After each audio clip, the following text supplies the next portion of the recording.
Dude, that's how good. I don't even have Wi-Fi, dude. It's. Are you on your phone? I use mobile. Are you on your phone? Bro, I'm on mobile hotspots. I built my entire project in 6 months on mobile hotspots from a 250 square foot warehouse apartment. Oh my god.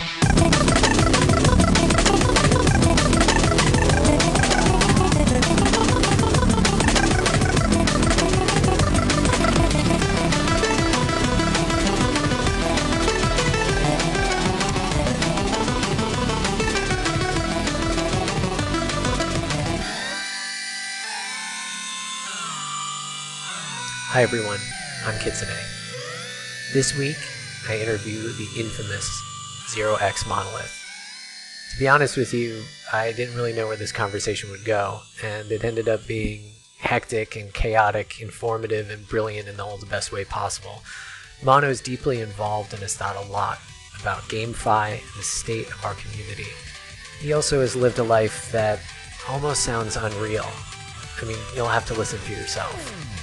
If you enjoy the show, please consider subscribing on Spotify or Apple Music, and if you can, leave us a rating.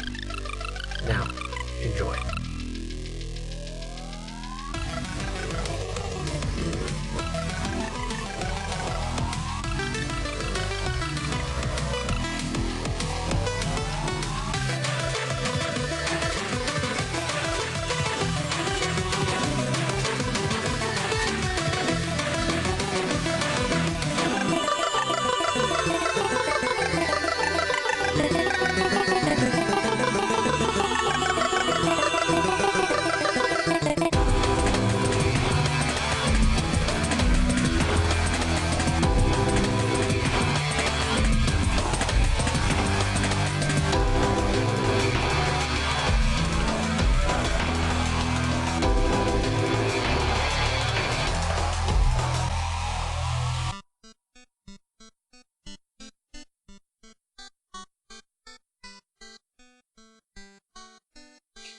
I'm like kind of out of it because I've been traveling, and I'm like working a bunch, and I'm like trying to do all these side things, and I was kind of like, man, this one, I feel like this one's gonna be money. This one is gonna be fun. This one, I would like as unhinged as possible.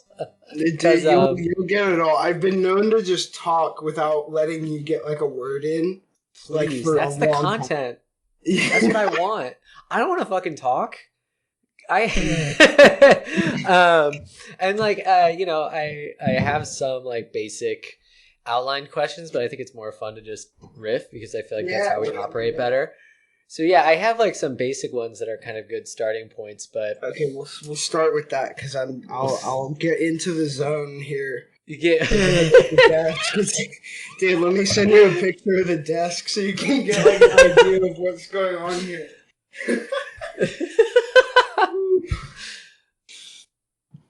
All right, hold on. Yeah, no, I don't have internet. Everyone's like, dude, what the fuck? How do you not have internet? I mean, I have internet, but I can't. I have 30 gigs a month of data, and then it gets throttled really hard. Like, I just get raped. I can't do anything. It's just like, it is, yeah, okay, wait, I'm looking at your setup right now. This is okay. Number one, I do have to. This is staying in. A big salute to you because the orange peach mango is my favorite juice. Juice box, bro. It is the underrated juice. It is maybe like the most goated, like one of the most goated juices in the game. I do like that. I do like having a whiteboard because that says to me, this guy's getting shit done, and then it's a real wine glass and not like a like a regular cup. Yeah, I mean, I have to. This is going to be the first one. This is fun. Where I'm going to have to provide like additional materials for people. You'll definitely, if you want to post it, block out. You see the little blue picture.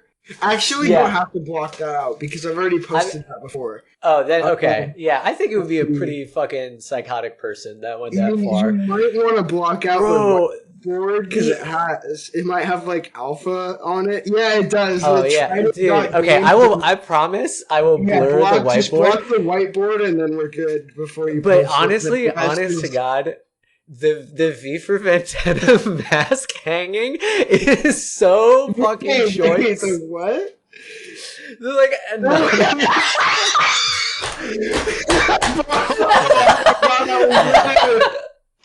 Oh my God. Oh jeez. Oh, bro, that is okay. Oh my God, so incredible. It really is a picture speaks 1,000 words. And there is so much. This is a fucking dissertation. Well, let's get started because that's about as good an introduction as you could really ask for. Yeah, I just lit the cigarette, so we're good to go. My man has sparked up a cat. Fuck off! He's biting my cat. He's got a smoke. He's got wine. He's got a juice box. Yeah, I'm not about to be nice to this cat if he keeps clawing my foot. I'm sipping on a pink lemonade hard seltzer. I was gonna make something stronger, but I honestly kind of went hard in the paint recently, so I'm trying to stay cool. I'm coming out of the straight edge phase right now. We're going into degeneracy for spring, so getting ready to go. There's nothing better than realizing you're gonna go on a bender like before it happens. Yeah, it's such a liberating feeling. You're just like, I'm gonna really fuck this up for me, for myself, for everyone. Like, I'm gonna be a menace. Like going on Demon Time is important. Dude, when I was in high school, I used to sell like Coke, right? So we would order it off like the dark web. Well, we didn't order the Coke off the dark web because I'm in California and we had good Coke around here, in the Bay. So we used to order like bath salt shit, and that sounds really bad, but like bath salts. No, I don't think it sounds as bad. Where they I think like it gets a bad the rap. stigma of bath salts is really bad, but really like what we were getting was these research chemicals. Oh well, if that sounds any better. There were like synthetic legal versions of different drugs. Yeah, you were doing like 2CB. Yeah, and like there was so many. So, but there was this one. I think it was atizolam, and it was like a benzodiazepine derivative. Well, not a derivative. Oh my God! Yeah, but it was like Xanax. It was like way stronger. I used to work at a Taco Bell, and me and my best friend would bump it off a key in the bathroom. But yeah, I used to order shit from there, and like, I was really degenerate. I do Coke in the bathroom. I never did it. So I took AP psychology. AP is like the advanced placement. Like it was basically a college 101 intro course that you could take in high school. So I took AP psychology in senior year. That's when I started doing Coke. And then, they were like, your brain takes like 2 hours to fully wake up before you're alert and really in the zone. And so I was like, okay, so never do drugs before that, because if you do drugs before that, then you're training your brain to when you wake up, you're already like in the mode of needing that thing. So don't do it until later. So I would always like wait, but I'd do it before tests and everything. It was bad. I would sell it in the bathroom, like.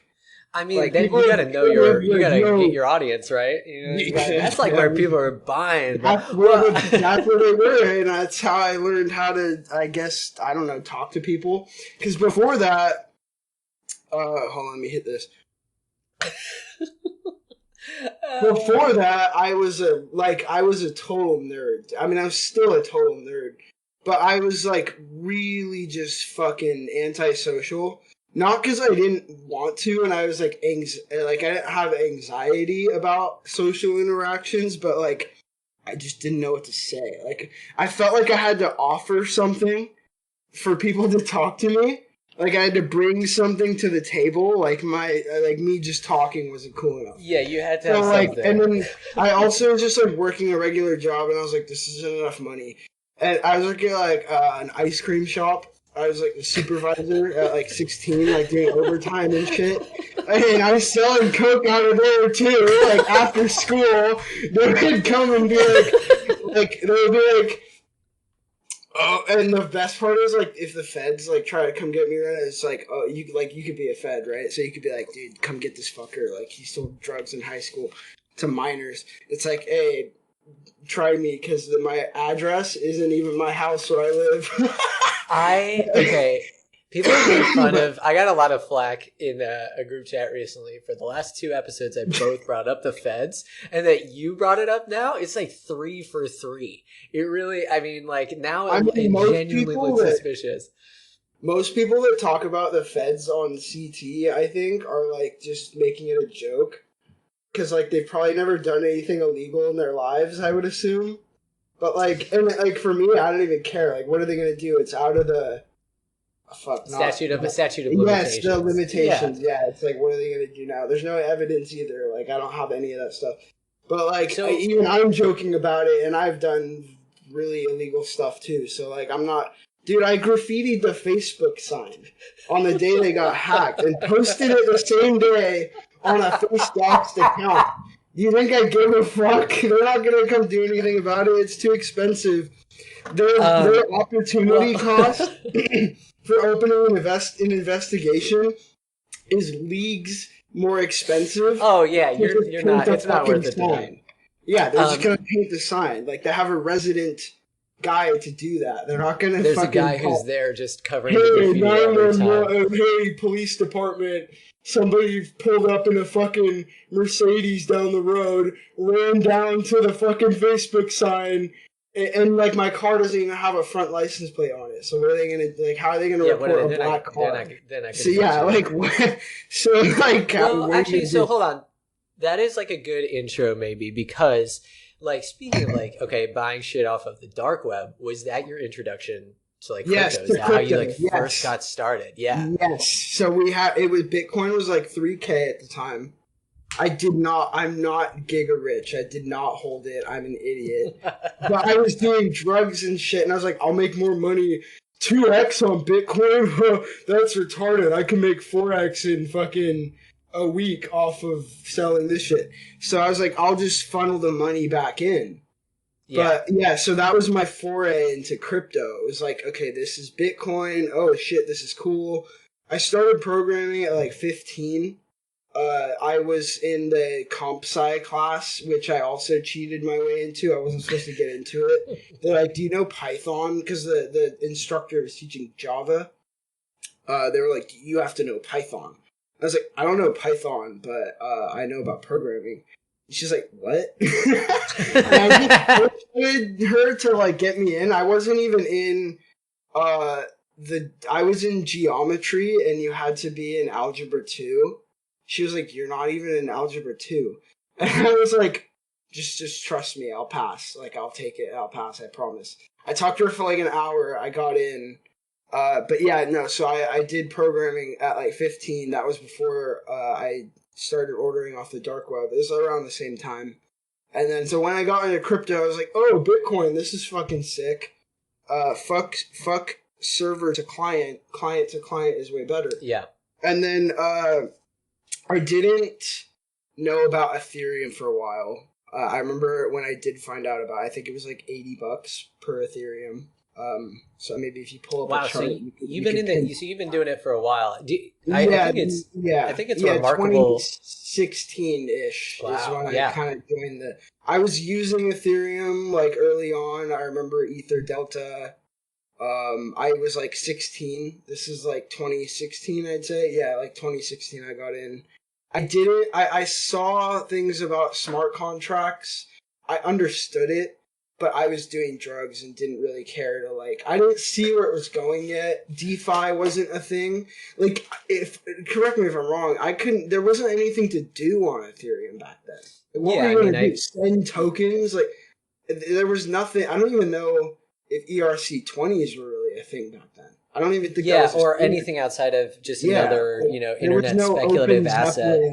Yeah, there was nothing to do. Like, I remember there was this one game, and this might be some alpha. I don't know. I don't think they use NFTs, or I don't know for sure. There was this game called fuck. I'm in the Discord. Let me look. I forgot the game. How do I forget that?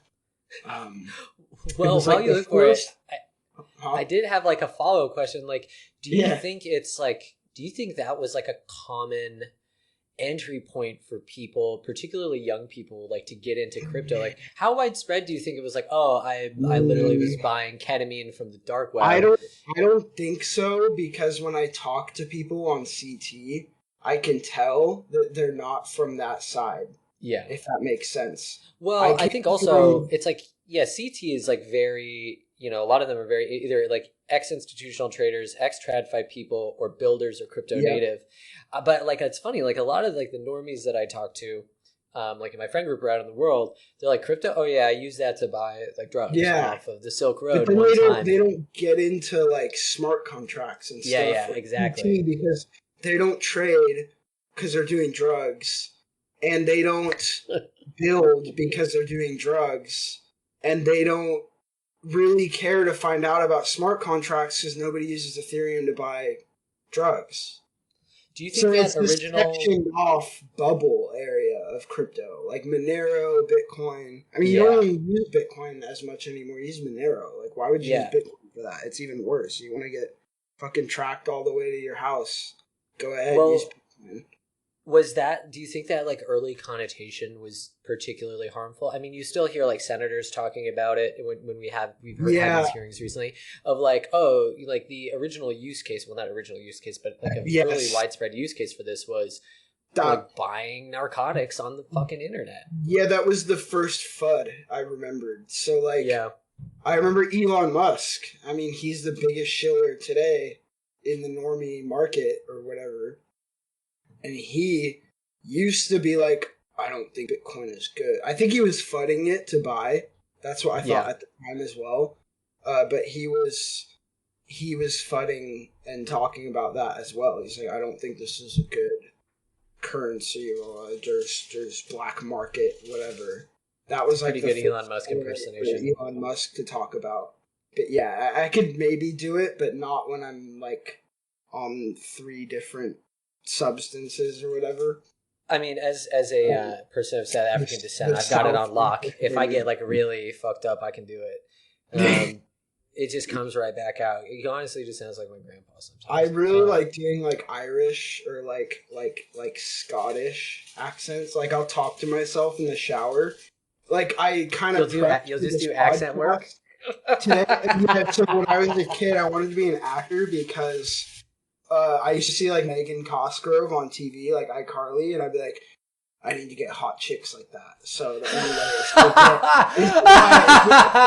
I was like 10 years old, bro. I was so horny, and I was like, if I become an actor, then I can get in with all the fucking hot chicks that are on TV. That's the purest motivation. And I was such a degenerate. I actually thought that Sam was hotter than Megan Cosgrove, which was retarded. I think that is like, I'm not gonna say which of those child actresses were hotter because that feels like going down a dark. It feels like going down a dark road. But certainly, I think at like 10 years old, you're like, for sure.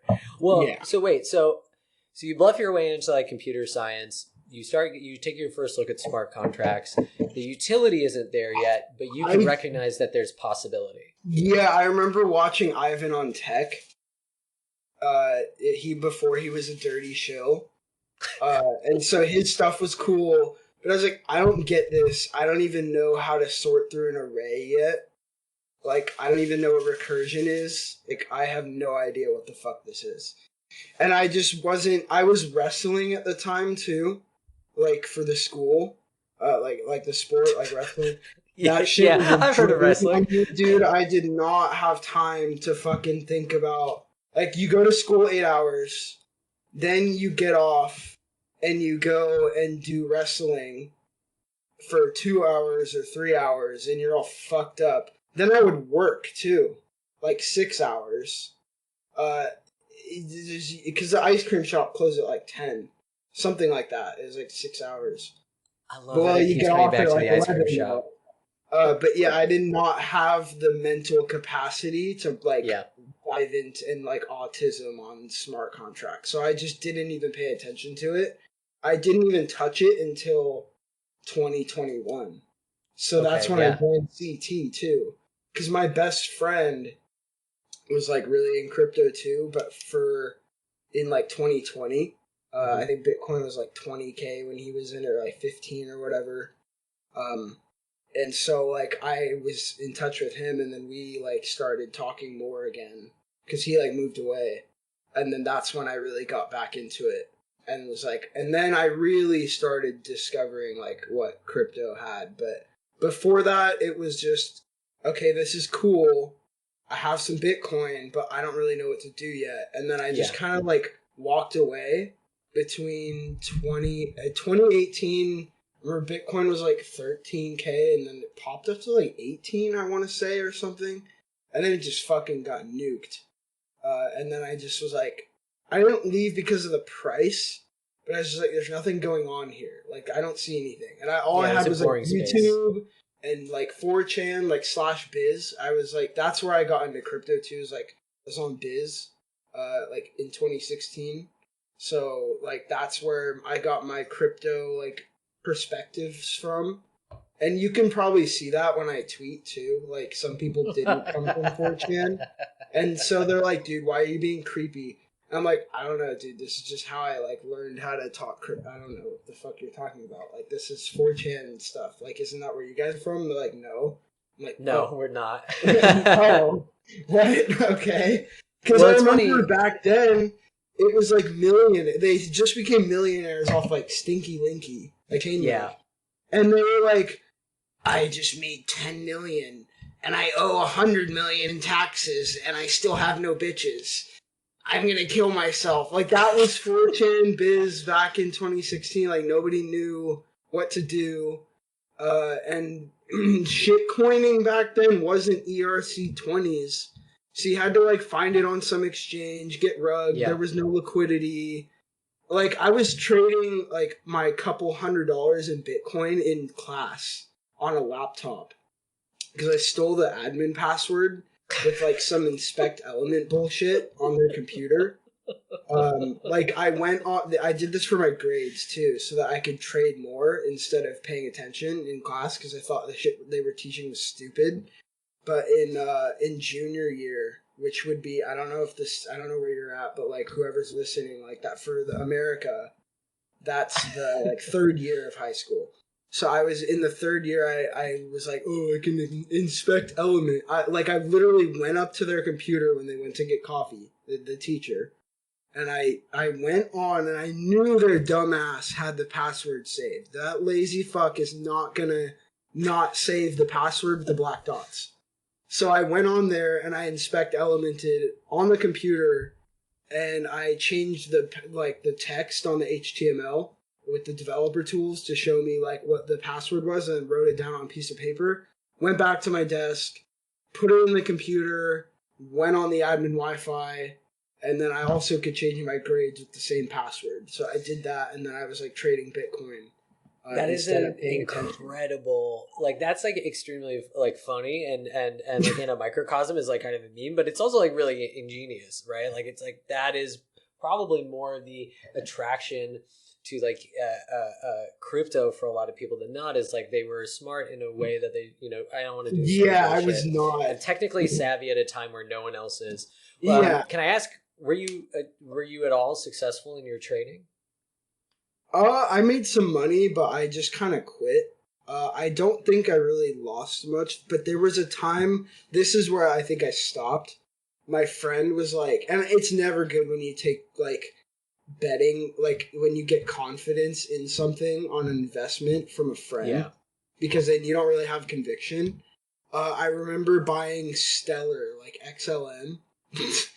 And I like aped everything into it, and I just got turbo nuked, and I was like, this is stupid, I'm just gonna go sell drugs again, which I already was doing, so I'm just gonna put more money into that. And I did. So XLM is a gateway to criminal behavior, is what you're trying to say?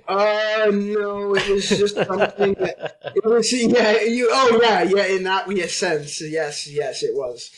I was just like, I'm not gonna make money trading $200 or $300 on crypto on fucking Binance on the 5 minute candle, like trading Bollinger Bands, when I can just go sell drugs for 2x like all day, and that client base is not going anywhere. But I did learn stuff about trading, and it was fun, and it got me more in crypto and like everything. So it was cool. It was worth it, but I didn't really make much money. I didn't care though. I didn't put in much money. I wasn't there to make a lot of money. I was there to watch the chart and just kind of see what trading was like. At the time, I just wanted to like see what options were available to me after high school without going to college, to make money. And since like development wasn't attractive to me because I didn't want to work for fucking FAANG, like Facebook, Google, etc.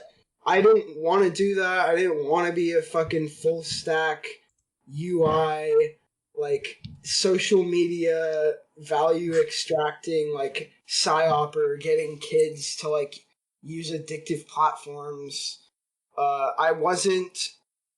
I want to say I wasn't smart enough, or I didn't have the grit to push through and learn like heavy engineering at the time. So I didn't care to like get into like any of the crazy programming that you might do. Like, I thought cybersecurity was cool, but I didn't have the math knowledge to do that, and I knew that would take me a long time. I really liked game development though. Yeah.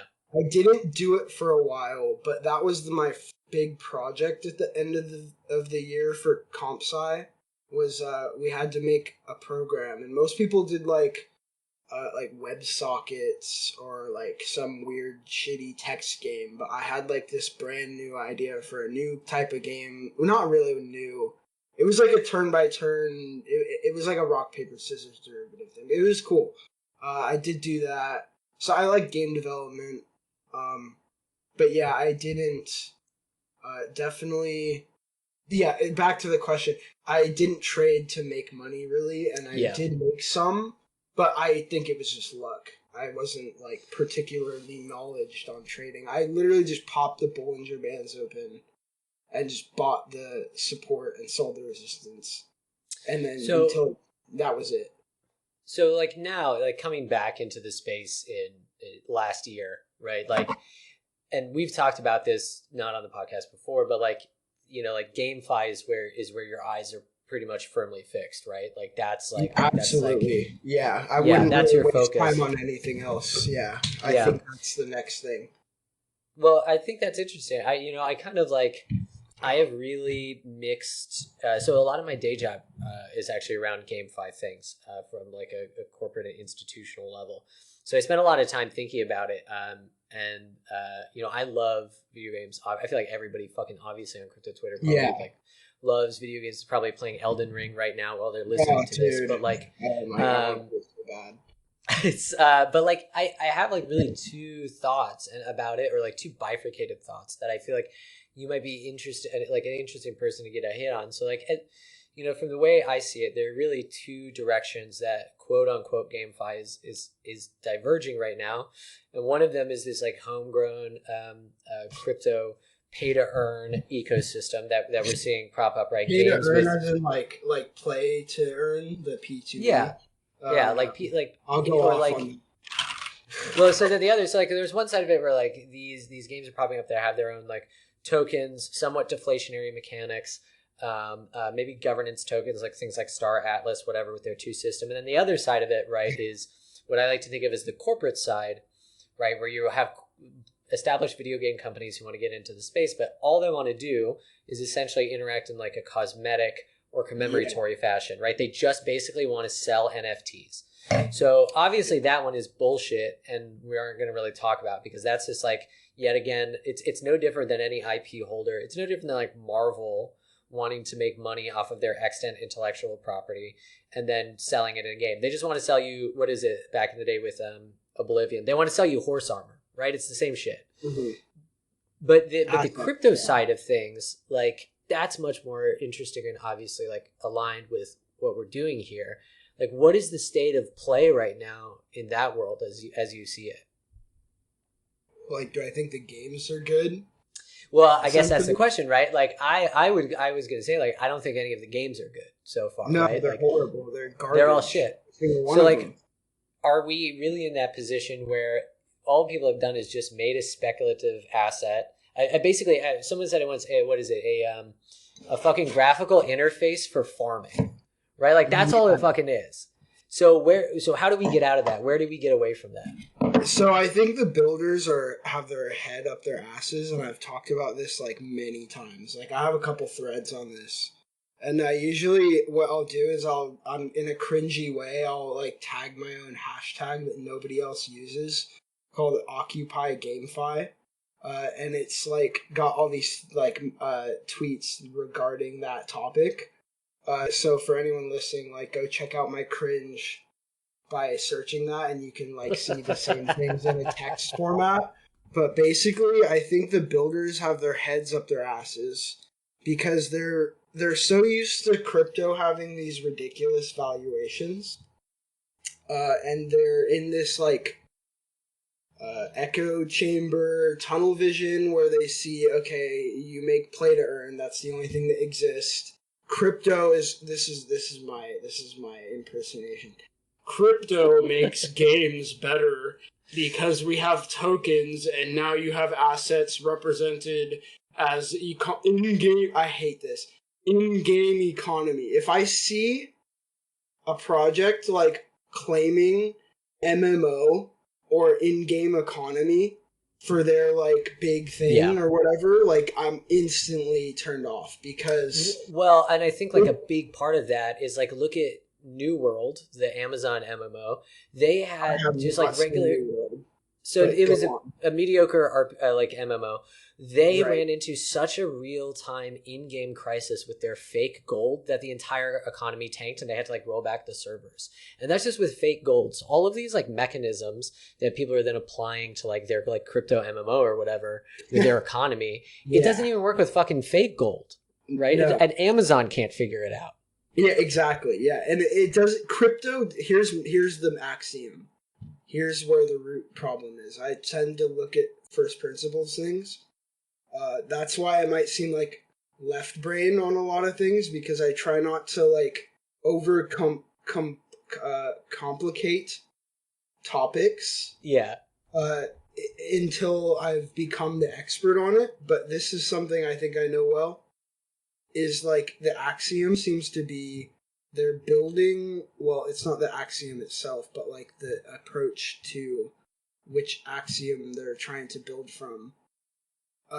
Anyway, what I think they're doing wrong is they are building the game around the crypto instead of putting the crypto where it fits properly.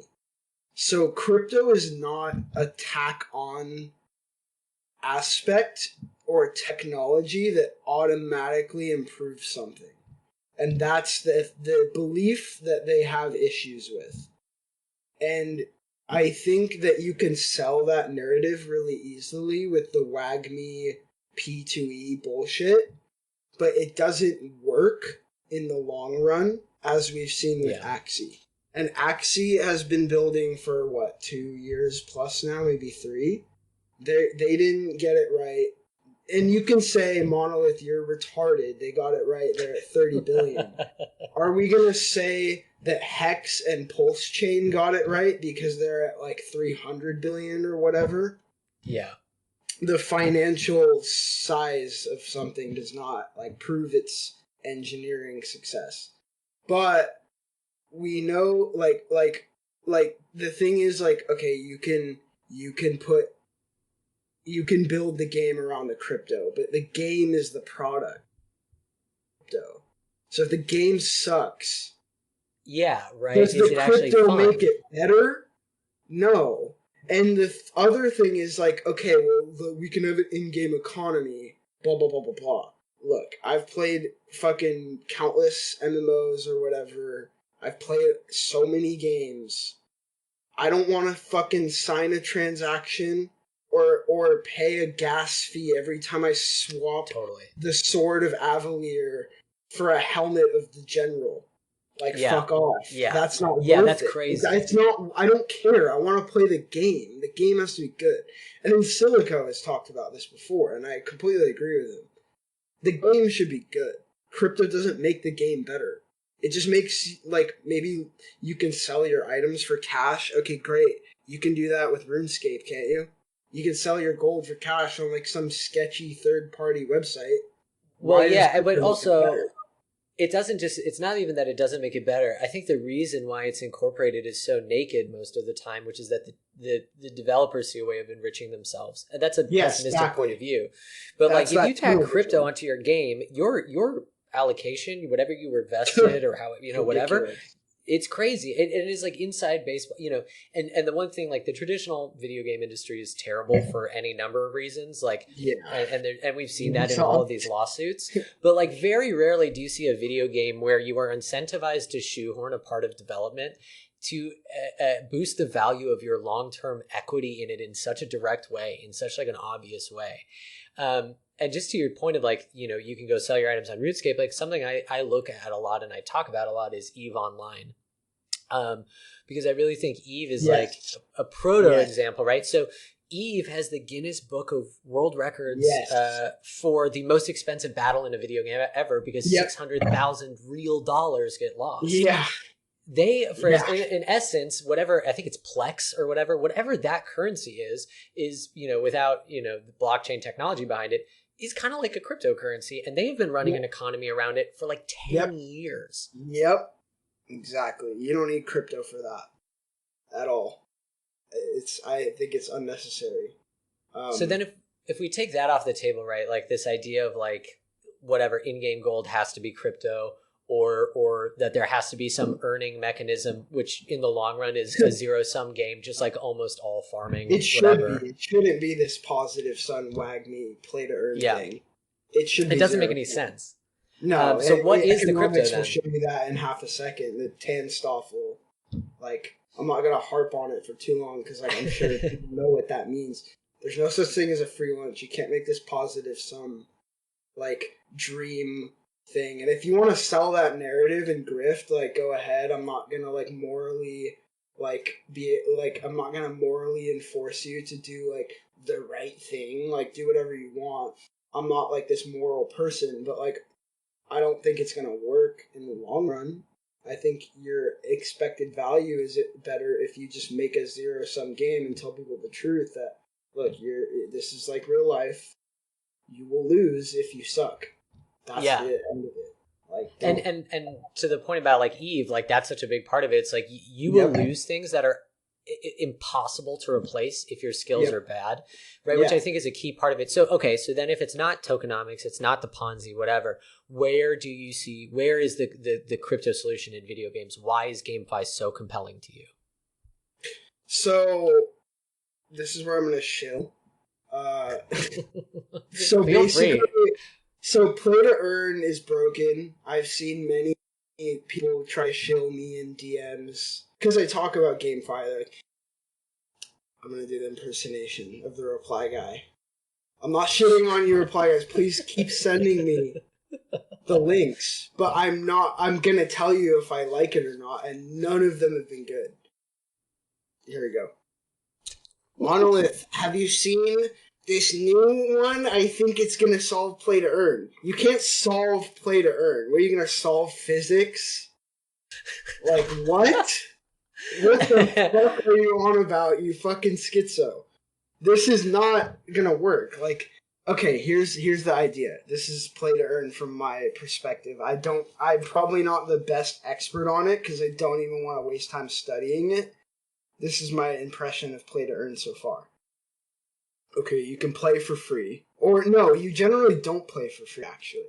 You have to buy some asset that's exorbitantly expensive to start the Ponzi. Because in any Ponzi, there's an entry fee that has to be paid up to the original dinosaurs who started it. So you pay for the Axie characters, right? And it's like let's say $1,000 for a team. I've played Axie. I've paid 3K for a team before. There's some that are even more expensive. So you play this ridiculous entry fee to play the game, and then you win and you get tokens. But where do those tokens come from? Mm-hmm. Where's the risk tied to that reward? There has to be one. You can't economically have a risk with no tie to reward, because then you're just like minting it out of thin air, right? They're not selling your player data. What are they selling? Like, so you're buying what entry is fee. the actual product? Yeah. So basically, you need new participants to keep it going. That sounds familiar, doesn't it? I remember a guy getting federally indicted over something similar a few years back. Yeah. I think it starts with a P. But you need to emit this token, and it's inflationary. But you can make it deflationary. But like, okay, you still probably need players to play. Which I don't think you can get away from that. Like, you always need players to play to keep the economy going. But like, you can't just play and not give something up to earn. Mm-hmm. Like, in the case of like DeFi Kingdoms, right, which is not a game. Sorry. That's when we talk about the graphical user interface. Yeah, for it's farming, just a it's pixel a DEX with a background. GUI. Yeah. There's no game there.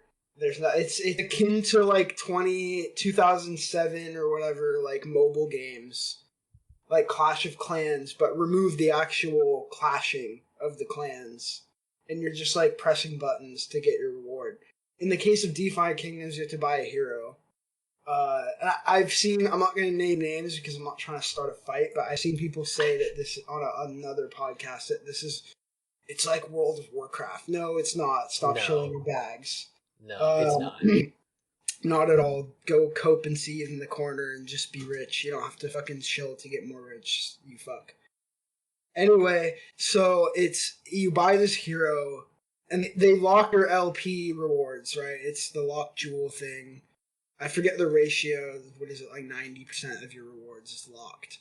And you can buy a hero, and it can be a miner, and then you can go mine your tokens back. So you're like, basically, you can pay to win to get your tokens faster. Yeah. And in the same stroke, Axie Infinity, all the best breeders, of which my close friend is a really, like, he's like top leaderboard 50. Like top 50, or he was at some point. He's on like the scholar program, so he's got like a whole team of people in the Philippines or whatever who like have his Axies. He like loans him out or whatever, so they can play and send him the SLP back. He's told me numerous times, like, okay, well, people look to breed the meta. Like, you're gonna breed the best Axie for the new meta, and you're gonna sell that for a premium. So basically what you're telling me is, if I can buy a character, if anywhere in your game you can buy a character that's better quantitatively than another one, then it's pay to win. Yeah. And that's absolutely not a good game. There's no good pay to win games. There can be, but no, I understand what you're saying. Yeah, it's not gonna be a great game. It's people are gonna play it because they're addicted to gambling and loot boxes or something. But so then like, how do we make a good game that is not play to win or play to earn? How do we make something that does not feel shoehorned in with crypto, and that is enjoyable to play, and that leverages the blockchain? Because basically, all the points we covered so far are actually great arguments as like why video games should not be on the blockchain or incorporate blockchain technology. Like, what is the advantage then? So I said I was going to show earlier, but I got on my more important tangent. But this is where I'm going to show. There's play to earn right now. There's no other model as far as I know. Mm-hmm. But for the project that I'm working on, which most people probably already know about, maybe, I don't know. But you can look at my profile, or if you're not going to look. I'm not going to name the name because I'm not trying to shill like too hard. But basically, I came up with this idea, and it's not a new idea. Like, this is a short tangent. In DeFi and crypto, you can generally study like economics, which is like one of my favorite subjects. you can look at economics and pull things from there to implement in crypto. And for some reason, people don't do that as much as they should be. Because crypto doesn't make new economics. You can pull economics data and past history events and implement them with crypto, such as like the Bretton Woods thing with Ohm or whatever. Like you can do that, and that's when you can make new, novel things. But anyway, I looked at economics. It's like, okay, you have to have a zero-sum game. You can't have this positive sum, like play-to-earn bullshit. So I came up with this thing called risk to earn. And basically, it's just a casino. You just wager on your own games. It's sports betting. I mean, sports betting works. It's a sound thing. If people want to bet on their games and spectate and bet on others' games, you can do that. And then we can use the token to have like transparent economic policy.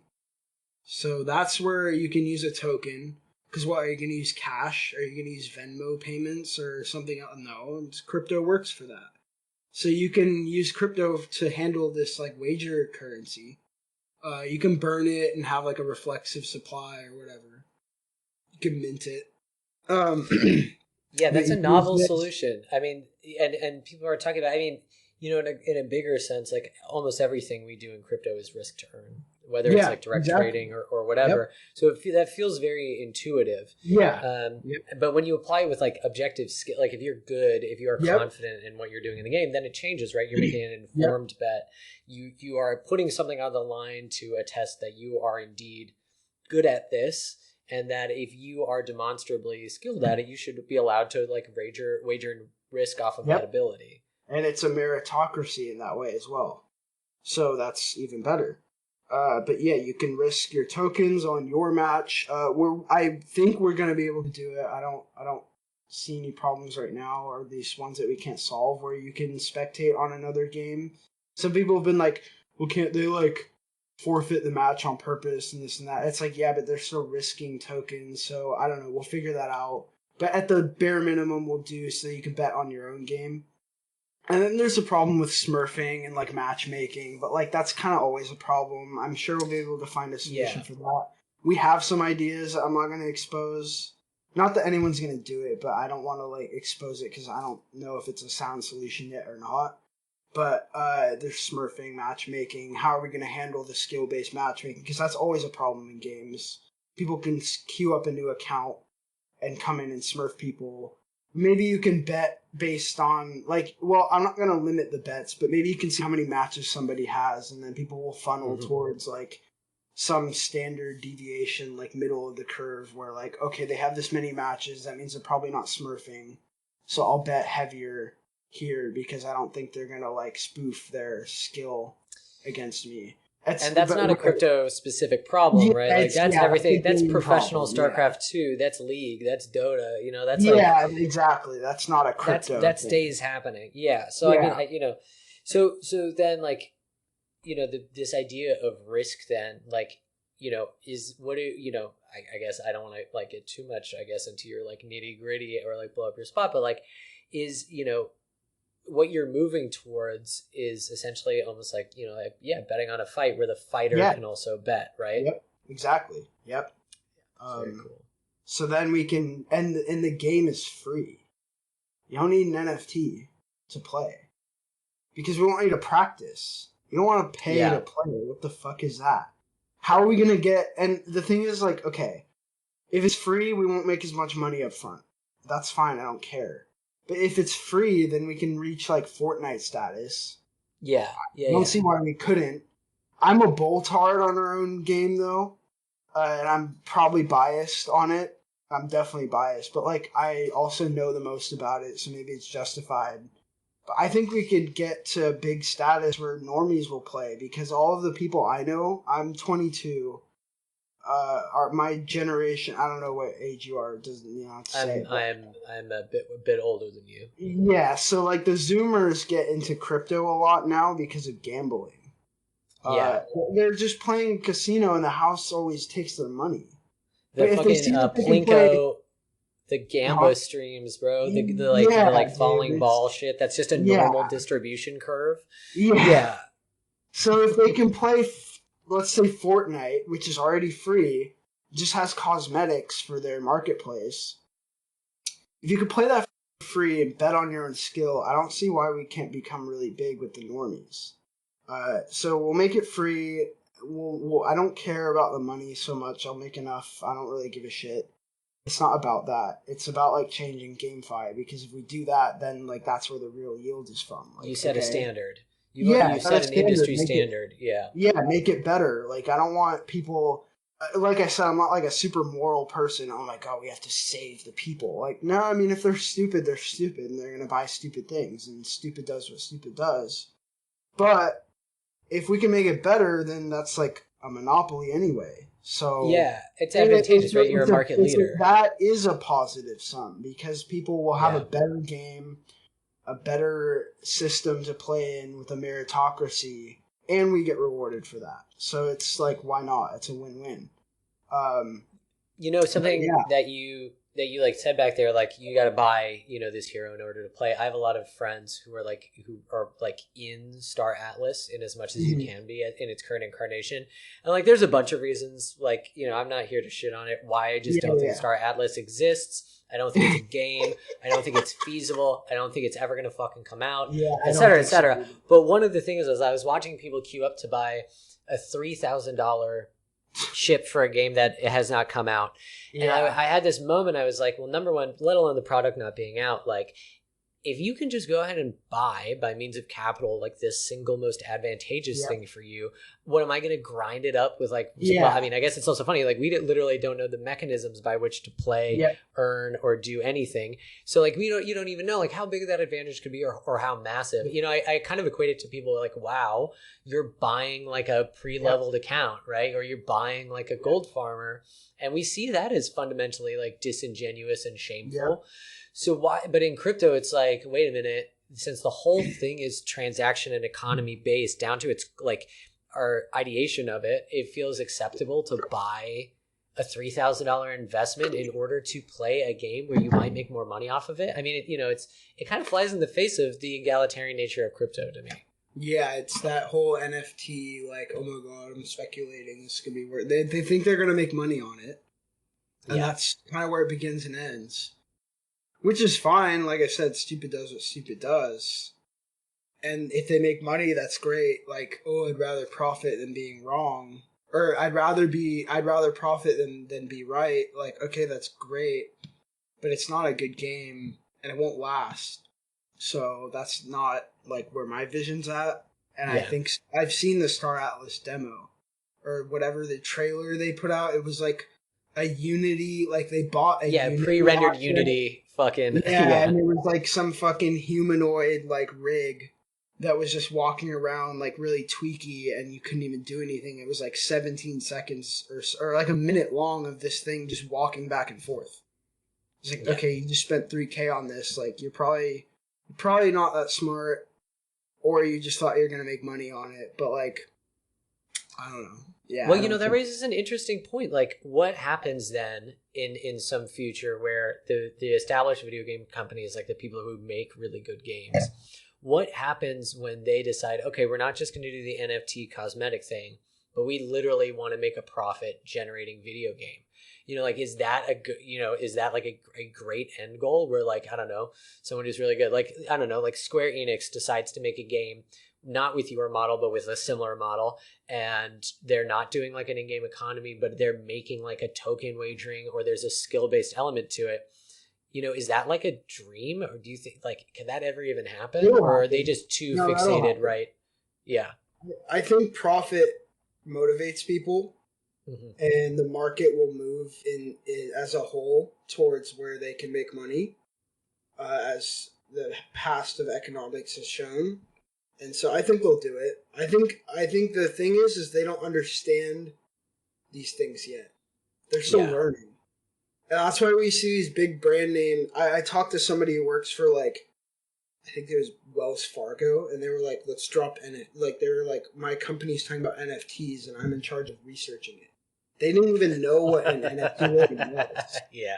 So they're just far behind because and Steve Jobs is talking about this where it was a Xerox lecture. He's talking about Xerox and why they failed. They couldn't bring in like new talent because they got like full of themselves essentially. It's not a long lecture. It's not even a lecture. It's like 5 minutes. There's cuts and shorts of it. But he was saying like they're old and they already have money and like they think they're doing it right and they don't bring in new talent and they like haze the new kids. And so they don't really like get that fresh perspective that they need to adapt to a new industry. And I think that's what's happening. But as time goes on, they'll either fail or succeed to adapt like Darwinism, and then they'll figure it out. And so I think they will funnel towards that. And they'll see there's two ways it could go. They'll do play to earn and grift everyone until everyone's stuck in pods eating bugs, like Klaus wants them to do. Or they'll figure out that they can make something better, more like risk to earn akin, and then the world will be a better place. But I tend to be bearish on the latter because they're gonna want people in the pods eating the bugs, and that's more profitable. Yeah. And the market will move where there's more profit. And the Zoomer generation is already so deeply psyoped, depressed, and devoid of logic and emotion that they won't really care and they'll just go and be a victim to that. And so I tend to believe that the former will happen, where they will live in the pod and eat the bugs and just do whatever the game companies do. And that's why you see games doing loot boxes and stuff. Yeah. And more microtransactions. And it's not to say that we're not releasing cosmetics. Yeah, right. You have to pay it. It's just cosmetics, though. Like, yeah, it doesn't affect the balance. To play. You can look cool if you want to. They're free mints. We're not charging for the mint ever. We don't care. We don't need that. We'll charge a transaction fee and put that in the treasury. But like, we're not going to grift on that. But other games do, and I think they'll continue to do that. And since people are, at least kids and Zoomers, etc., even some adults I know, they're already addicted to social media. When you go on TikTok and you scroll, the scroll is a dice roll. Yeah. And you're dice rolling to see if the next content that you view will give you dopamine, and it has diminishing returns. And the same is true in the loot boxes, and so that pattern carries through where your brain is now wired to gamble inherently. And so that will continue with games. And I think that's a joint venture and narrative and agenda by the gaming and social media industry. Totally. So I don't think we'll get to a better reality when it comes to the games, and I think they'll probably do play to earn stuff or something like that. Something you said right there, mentioning loot boxes is really kind of an interesting point to me because, right, we talk a lot, and I actually talked a lot with Burden about this on the last episode, but we're seeing like a lot more government scrutiny, a lot more government regulation, a lot more government concern over the way we're interacting with cryptocurrency, with alternative assets, with money. And then simultaneously in the gaming world, we've seen loot boxes falling under gambling laws in Europe. We're seeing the same conversation starting to happen in America. Do you think this would be the next like kind of frontier of government regulation? Because NFTs or whatever, right? You can make an argument, no matter how I feel about Bored Apes or whatever, you can make an argument that you are buying a piece of digital art, whatever. The concern is, right, are these games, are these kids gambling? And of course, what is the one thing we know about gambling? The government always wants a cut, right? Like that's a big thing. Yeah. And they always want to make sure that they control it. So do you think like play to earn, and then, maybe in the void, like gamefi as a whole, risk to earn, do you think that's like a rich target for that kind of government regulation? But the government's slow. Yeah. It's I mean, they're gonna crack down on crypto. I think I haven't done my taxes yet. Shoot me for it. I know I'm a lazy shit. I'm just gonna have my mom do that shit. She's a fucking paralegal, whatever. She'll read this stuff and make sure I do it right. Or I'll get a nice crypto CPA. I don't have a ton of crypto transactions. I'm probably not even gonna claim it anyway. I have made no profits for the longest time. It's terrible. So really, it's like there's no crazy on chain or anything. It's all like I don't do trading much anyway, so I don't have crazy taxes.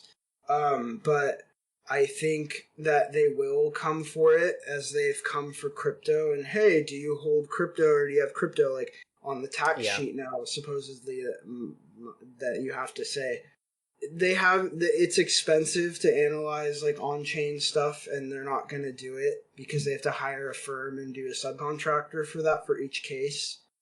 But they'll figure it out. They'll pay people to build the tech for them if they can get the talent to do it. The government's just slow. I think they'll come. It even just seems like one of those things out the gate that they'll be like, all right, all gambling, you've got to get X type of license, because that's what they'll call it. They won't call it gaming, they'll call it gambling. No. Yeah, you got to get X type of license, and out the gate it's got to be like this. You got to collect this and this KYC. You've got to collect this and this age verification. Et cetera, et cetera. You got to be provably fair, or it would be whatever is applied to sports betting. Whatever.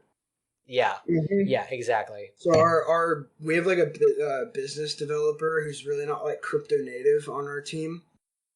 He's got like a degree and et cetera, and so he's told us like, just register it in the Cayman Islands. I don't know if that loophole will fly forever. I have no idea. I don't have his knowledge, but that's what I know so far, and I think other people have done that. But the government will crack down on it eventually. Yeah. It's a no-brainer. They'll make money on it. So, yeah. I mean, although, devil's advocate, that is kind of the sign of, like, making it, right? I mean, I'm very anti any government interaction with crypto in a non-positive way, but, if they're kind of like, well, what the fuck ever about NFTs, and they're like, wait a minute, there's something really big here, in some way, silver lining, that is like a semi-positive sign. It's adoption for sure. When the government gives it attention, regardless of hate or support, it shows validity to whatever they're attacking, and it gives exposure. So I'm actually like, if the government wants to come for it, actually they should. I think they should, because adoption is what we need. It just sucks for the grifters and people who want a lot of money, because they have to pay taxes. I'm happy to pay taxes. I don't really care. I don't want to, but I'd rather just be a legal eagle about it, because I know that the IRS will get you if they want to. Yeah, they will run. I mean, they're going to run all of us down. He's a cybersecurity genius, supposedly. Some say he wasn't, but I tend to believe he was. But even him, he had to fucking move and like hold all his money in crypto. Couldn't open bank accounts. Like, you don't want to live like that. Yeah, it's not worth it. It's paying 30% or whatever to the government, which if you can loophole yourself, you can pay like 0. If you have like no income or something and you hold for a year with the long-term capital gains in America, you can get like 0%. But like paying 30% so that you can be fine and never worry about it, like peace of mind that somebody isn't after you, is worth that, if you ask me. So I totally agree. That's where if they want to tax it, I don't care. Go ahead. Then more people will pay attention. We'll probably bring more money in anyway. So yeah. I was gonna ask, are you ready for the lightning round of fun, lighthearted questions? Yeah. Wait, that was the heavy? Well, it's the more that's the more loosey goosey. My whole thing about this show is like, I really just want to give people the place to talk, because that's what it's about. Although I will say, and I promised this on Twitter, I'm really gonna like fuck up somebody. I'm gonna get like aggressive and in their face one of these interviews and like ask hard questions. But I'm kind of a douche on Twitter, I think. I'm funny too, though.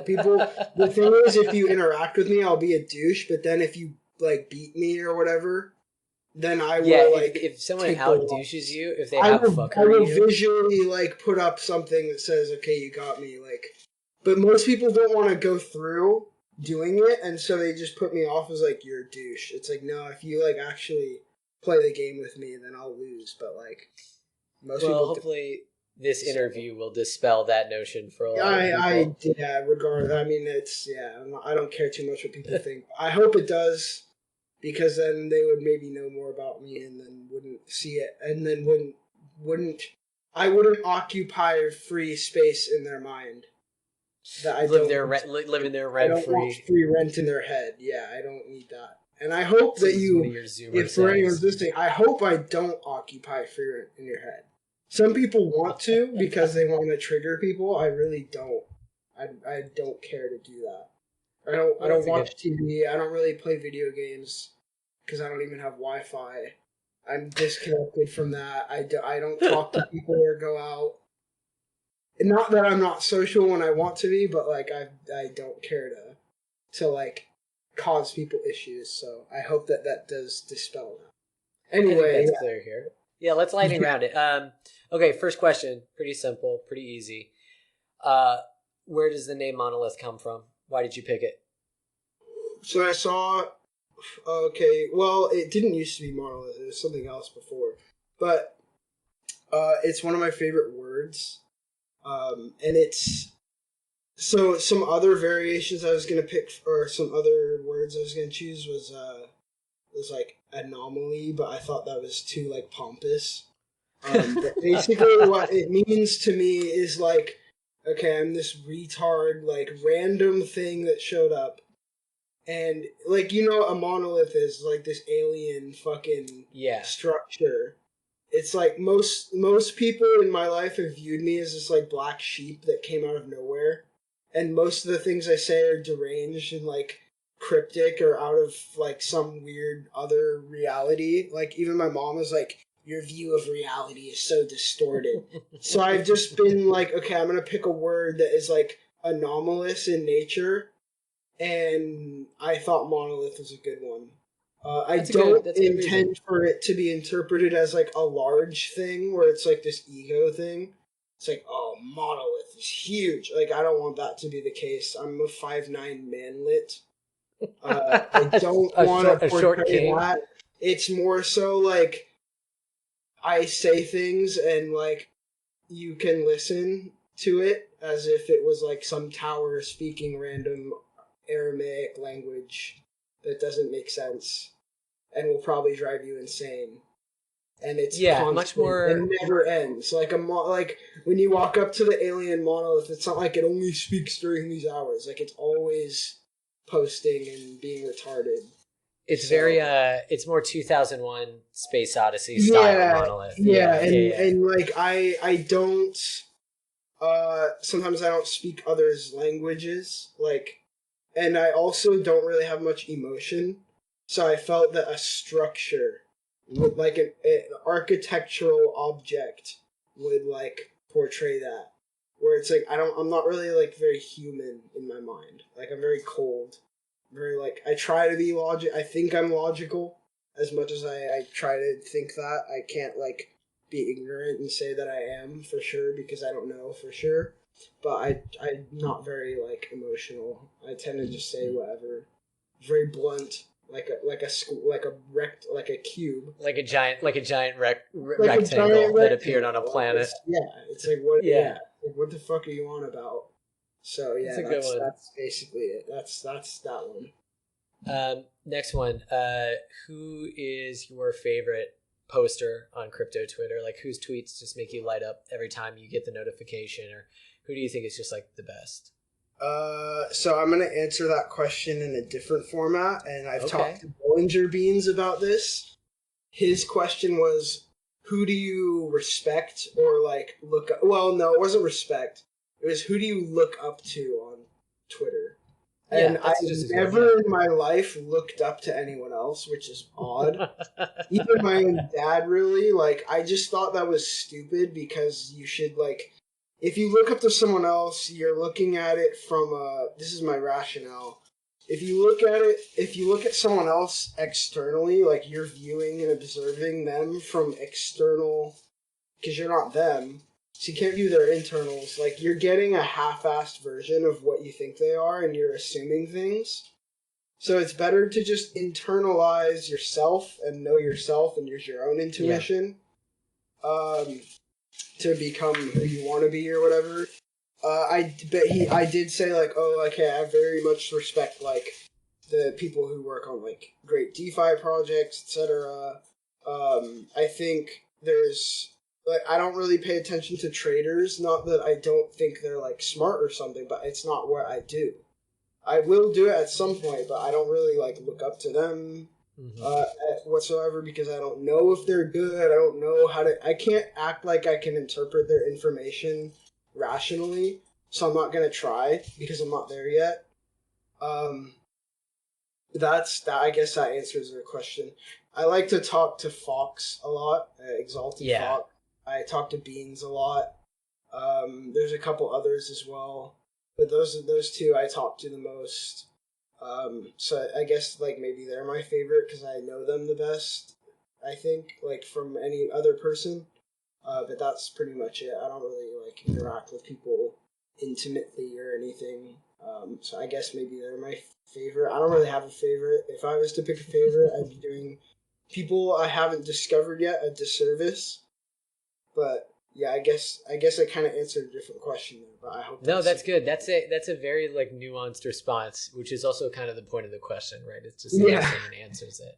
You know, that's kind of like it can be as much of a question or as little of a question as you want it to be. That's a very good way to put that. Yeah. What's your favorite drink? Like cocktail or wine? What's your favorite alcoholic beverage? Oh, alcoholic beverage. I don't think I have one. I don't really drink much. Well, I guess wine. Red wine. Zinfandel is nice, like the purple, the old wine, like the old vine Zinfandels. But I haven't drank a lot in my life. I don't really drink. I was never a drinker. I tend to just drink it so I can relax if I do something like this, which actually is the first podcast or live call or whatever that we've really done. But I go out to bars occasionally, although it's boring. I just go alone like a loser, because I don't really have friends to go with, nor do I want to like associate with other people generally in my area.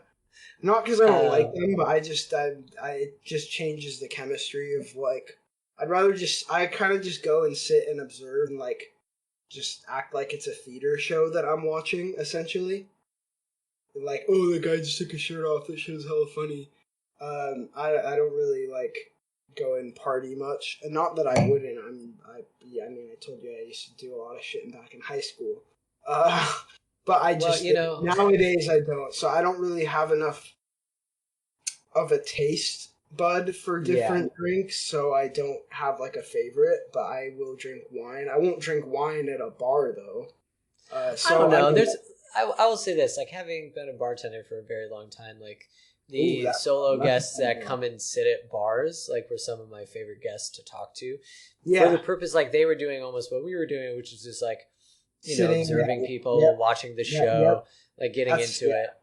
Yep. So usually I do talk to the bartenders the most out of anything. And if people walk up to me, I'll happily talk to them, but not for too long because they generally start asking like normie questions. What do you do?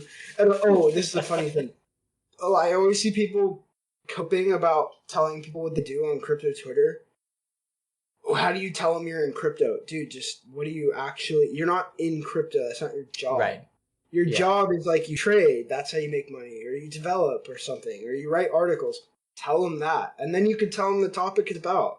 But it's about the way you explain it. I'm assuming most of the people who say it's cringy when they tell people they're in crypto is because you're explaining it in a cringy way. Yeah, like, you are not being cool. They always thought it was cool. And they're like, I don't get it, but it's cool. Like, it's the way we explain it. People, especially normies, they don't care what you're saying. It's how you say it. That's the fact of the matter. They're not listening to the word. They watch TV, Netflix, play video games. They don't care about the words they're reading. It's the way that they're portrayed to them. So if you portray it in a cringy way and you seem anxious about it, like, they're going to adapt to that. It's a social situation. It's like water. You charge the water with whatever your ions are. If your ions are negative about your situation, people will feel that. So that's how I look at that. But yeah, I usually just talk to the bartender or anything if I end up talking.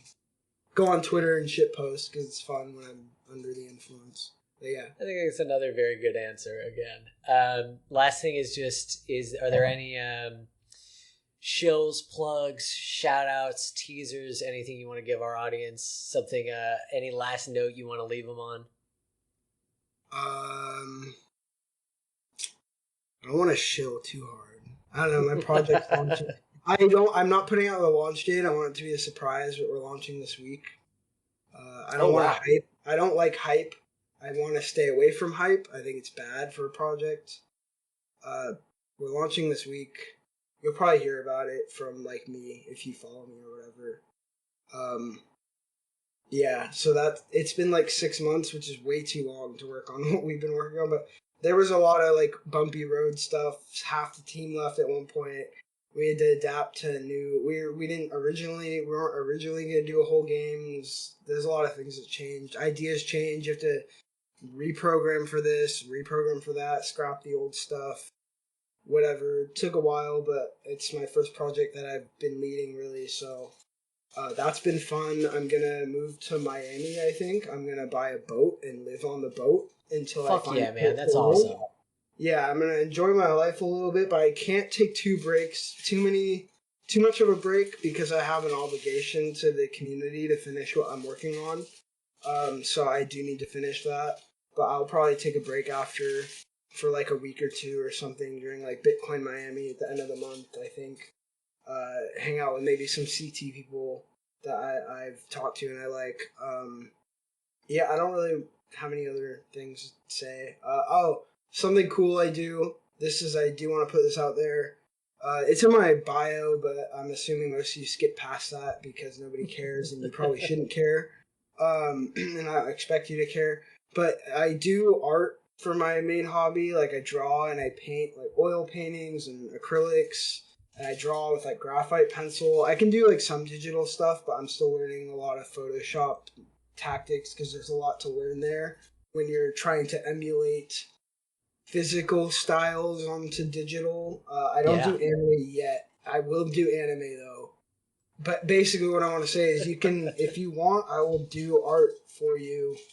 If I talk to you a lot, I'll do it for free. Seriously. You just DM me. Hopefully can I get an art? I get an art? Yeah, you can. Yeah, whatever you want. Yes. Yeah, I anyone that's a friend or talks to me, like I'll do that for free. I don't charge. I don't do NFTs. I don't release NFTs. I don't want to. I don't want to sell my work. I love it too much.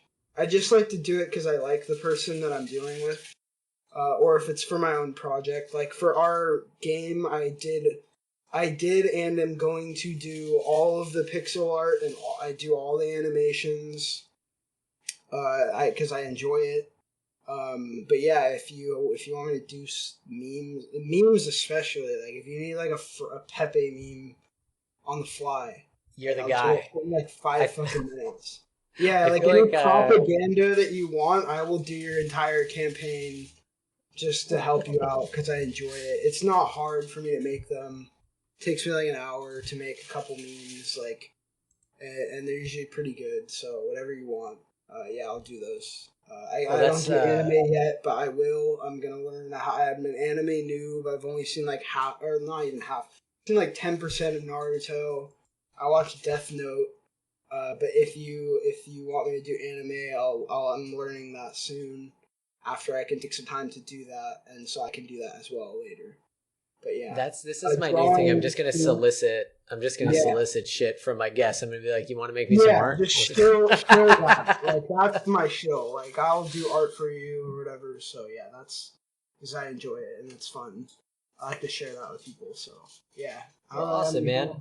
Yeah. Well, I gotta just say, it was like an absolute joy and a pleasure to have you on. I really have enjoyed talking with you, just even off the podcast. And yeah, I think, what you're doing is fucking cool. And I'm glad that we all get the chance to hear about it and learn about it. And, if you ever want to come on in the future after you're fucking rich and famous for risk to earn, type shit and we can talk again. But yeah, I just want to say, thank you so much for coming on and for taking the time to talk with me. Yeah, anytime. I appreciate you inviting me on. It was a good time. But yeah, cool. All right, perfect. Well, hey everybody, thank you so much for listening. Please go and follow Mono, and we will see you next time. Thanks. See you next time.